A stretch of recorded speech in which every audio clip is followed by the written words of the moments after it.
ఎన్నేళ్ళు మీరు ఆర్కిటెక్ట్‌గా ప్రాక్టీస్ చేశారు యాక్చువల్లీ? అంటే ఉద్యోగంలో ఉన్నారా? లేక ఇండిపెండెంట్ ప్రాక్టీస్ ఉండేదా మీది? ఉద్యోగంలోనే ఉన్నాను. ఉద్యోగంలో. అండ్ ఉద్యోగంలో. మంచిగా జీతం వచ్చే ఉద్యోగం. అవును. అదే అంటే జీతం వచ్చే ఉద్యోగంతో అలవాటు పడిపోయాక, ఇప్పుడు కొత్తది తవ్వుకుంటూ ఎక్కడ బయలుదేరుతాం అని అనిపిస్తుంది చాలా మందికి. కానీ అవును. మీకు ఈ స్ఫూర్తి వచ్చిందంటే ఎలా వచ్చింది మీరా? ఆహ్, నేనెప్పుడు అంటే ఇలా ఫుల్ టైమ్ చేస్తానని అనుకోలేదు. అందులో ఆల్‌మోస్ట్ నేను వండడం మొదలెట్టిన దగ్గర నుంచి ఫ్రెండ్స్‌తో ఉన్న దగ్గర నుంచి అందరూ అనేవారు, "నువ్వే రెస్టారెంట్ పెట్టొచ్చు కదా! హ్మ్. అండ్ ఈ మధ్యలో అయితే ఇప్పుడు క్లౌడ్ కిచెన్ ట్రెండ్ గదా! సో, క్లౌడ్ కిచెన్ పెట్టొచ్చు కదా!" ఇలా ఎప్పుడు అంటే అడిగినా అడగకపోయినా ఎవరో ఒకళ్ళు ఏదో ఒకటి చెప్తూ ఉండేవారు. బట్ నేనెప్పుడు ఆ ముందడుగేయడానికి చాలా హెసిటేట్ చేశాను. నాకు తెలిసినంత వరకు నాకు పాపప్స్ కన్వీనియంట్‌గా ఉండేవి. 10 రోజుల్లో ఎంతో ఈ స్టార్ హోటల్స్‌కెళ్ళడం. నా వంటలు ఒకటి మెనూ క్యూరేట్ చేసి, ఆ 10 రోజులు వాళ్ళొచ్చి తిని వెళ్తూ ఉంటారనమాట.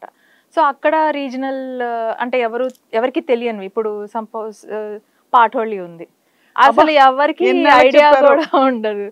అండ్ నేను ఫస్ట్ చేసిన పాపప్‌లో పచ్చొడియాలు గూడా పెట్టాను. అంటే హ్మ్. అక్కడికక్కడే డీహైడ్రేటర్‌లో ఏదో కొంచెం సెట్ చేసి అంటే ఇలాంటివి లేదా అప్పడాల పిండుంది. సింపుల్ పక్కా థింగ్ చేసి ఏమనుకోకండి కానీ టిపికల్ బ్రాహ్మల వంటలు ఇవన్నీ. అవును. సో, మీ ఇంటి నుంచి అమ్మమ్మ, నాన్నమ్మ నుంచి వచ్చిన వంటలా ఇవి? అంతే. మా నానమ్మ గారు మెయిన్ ఇన్‌ఫ్లూయెన్స్ నానమ్మ. ఈవెన్ ఇన్‌ఫాక్ట్ మా అమ్మమ్మ గూడా మా అమ్మ పెళ్ళై వస్తున్నప్పుడు ఒక చిన్న పుస్తకం రాసిచ్చింది. ఏంటేంటి వంటలు అని. అండ్ మా అమ్మ పెరిగిందంతా వెస్ట్ బెంగాల్ అనమాట. వాళ్ళ తాతగారు అప్పుడు మైగ్రేట్ అయిపోయి అక్కడున్నారు. తెలుగు వాళ్ళే కానీ అక్కడున్నారు. సో, మా అమ్మకి ఆలు పెళ్ళయ్యేటప్పటికి పోస్టో. అస్సలు వంట రాదు, మా భాష రాదు. సో, మా అమ్మమ్మ అప్పుడే ట్రెండ్ స్టార్ట్ చేసింది. కుక్ బుక్‌దనమాట.